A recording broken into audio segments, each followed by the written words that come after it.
Ísak Steinsson, velkominn og fyrsti leikur, ekki bara gaman að fá þessar upplýsingar að vera valinn? Jú, Eða þeir hafa haft samband við þig? Jú, þetta var bara geggjað, ég var bara mjög spenntur þegar Snorri hringdi mig og sagði ég myndi að vera með núna í þessum leikjum núna og að ég er bara mjög spenntur að byrja þetta, sko. Já, þetta er svona upphafið vonandi að lengri ferli? Já, þetta er bara stort moment fyrir mig bara að vera með og líka bara æfa með þeim og bara vera með þeim á fundum og bara læra. Að vera enn í markið með Begga er bara geggjað, sko, þannig bara með fullt af reynslu og já, þetta er bara geggjað. Já, þú fær hérna sannkallaðan reynslumann hérna með þér til að stíga fyrstu skrefin.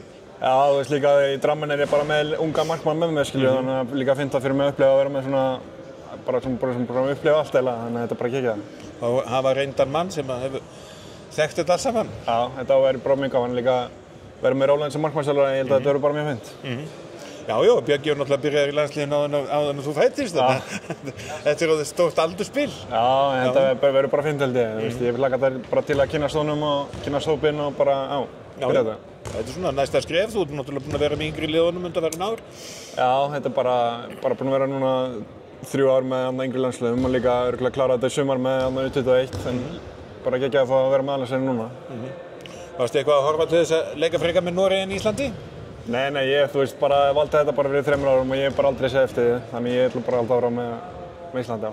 Þannig að nú er bara að koma sér hingað, að klára þetta á morgun og koma svo heim í höllina? Já, ég er bara að hlaka til.